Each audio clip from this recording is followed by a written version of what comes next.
Claude Makelele looking for something a bit more formal when the time does come, helping those younger players, something that he feels many top managers don't have time for these days. Moises Caicedo was reaping the rewards, having so many plaudits after his incredible performance. Chelsea fans are obviously loving seeing him too.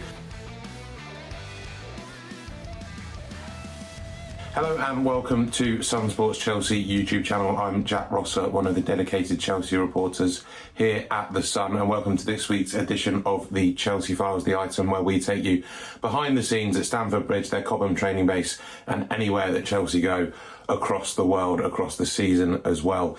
This week there's plenty to talk about, as there always is with the Blues, and we start with a club legend really, Claude Makelele. He's been chatting to my colleague Lloyd Cranfield, plenty of stuff about him. Moises Caicedo is one of his successors in that Blues midfield, but the item that leads the Chelsea Files this week is on his own personal career after football management. He's not been in a management role since leaving Asteras Tripolis, the Greek club. You can get in touch if you think I've botched the pronunciation of that one. I'm sure I have somewhere. He's not had a management role there. He's not had any big management roles, but it's something he is still considering. There have been coaching roles with various clubs, including helping out Chelsea at times as well since he retired from playing. But Makelele, now 52, saying that while he likes doing other things around football, doing a bit of philanthropy and things like that, football is still his big passion. And he really does want to get in where he can and help out, especially the younger generation of players. It's something that a lot of former players do. Since you retired as a player, you've done a bit of coaching and a lot of mentoring. Do you have ambitions to go back into that one day? Yeah. I take my time.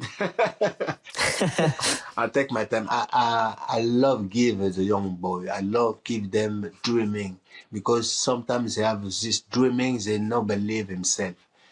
And it's true, I have talent for wake up this kind of talent, because I see something inside. Because many managers, they don't have time to give a young boy. They need understanding and listening, and yes, it's a platform. I'm thinking about it. Yeah, one day I will come back manage team. Yeah.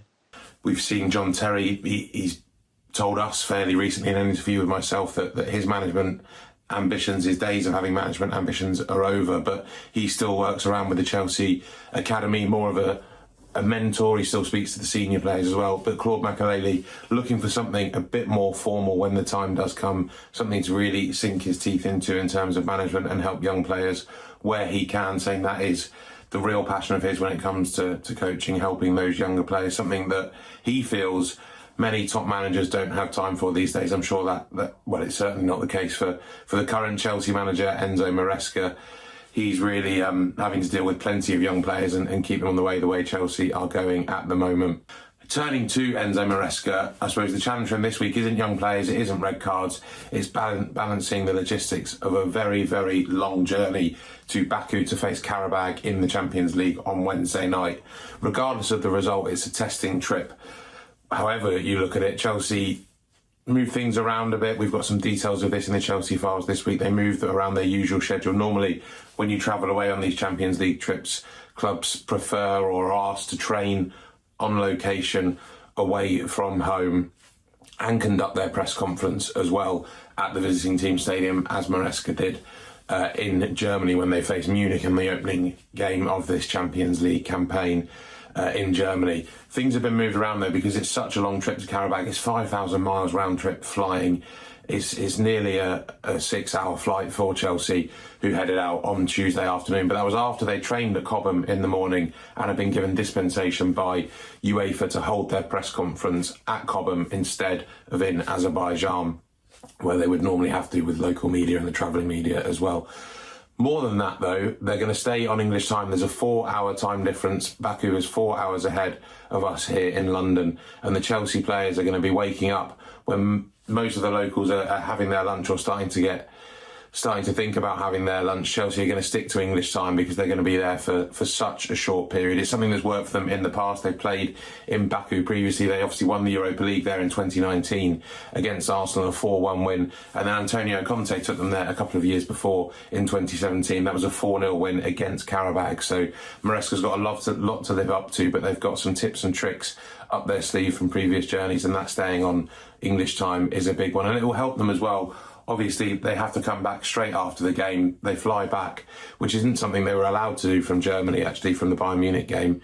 There was German air traffic rules, meaning that they had to stay over that night, but it's a bit different for Azerbaijan. They are leaving the stadium, getting on the plane, coming back, and they will arrive bleary-eyed back in London at around 6 a.m. on Thursday morning before preparations then turn to Wolves on Saturday. And I think the Chelsea staff and players will be the only ones that are glad that that's an 8 o'clock kickoff on Saturday evening, giving them just a bit more time to readjust, get going again, and prepare for that game against Wolves, looking to make it a successful week after the win against Tottenham. Hopefully a win for them in Baku in the Champions League, and then looking to keep that run going against Wolves at the weekend, who will be under a caretaker manager, or maybe even a new manager, who knows, by then.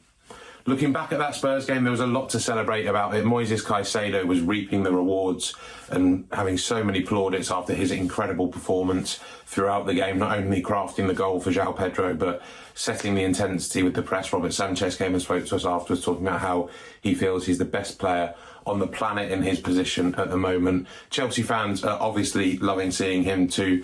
They've repurposed the old N'Golo Kante chant to the tune of Spandau Ballet's Gold for Moises Caicedo, and it's not gone unnoticed by the Ecuadorian midfielder.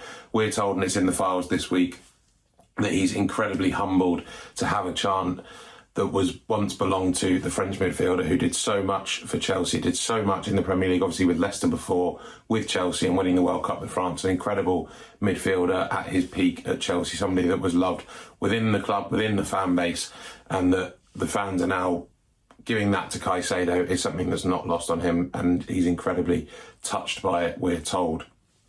Another interesting item in the files this week, Chelsea have had a couple of, not run-ins, but a couple of dealings with the Surrey police and Surrey Fire and Rescue. We reported last week in The Sun that there was a fear of a chlorine leak at one of the swimming pools at Chelsea's base, and they had Surrey Fire and Rescue called out. That turned out to be a false alarm, and that has now been closed and all looked after and dealt with. But the players were evacuated out of the first team building for that fear, but were still able to train at Cobham. Going back to August, another Sun exclusive, the police were called in after some filming equipment from the training ground.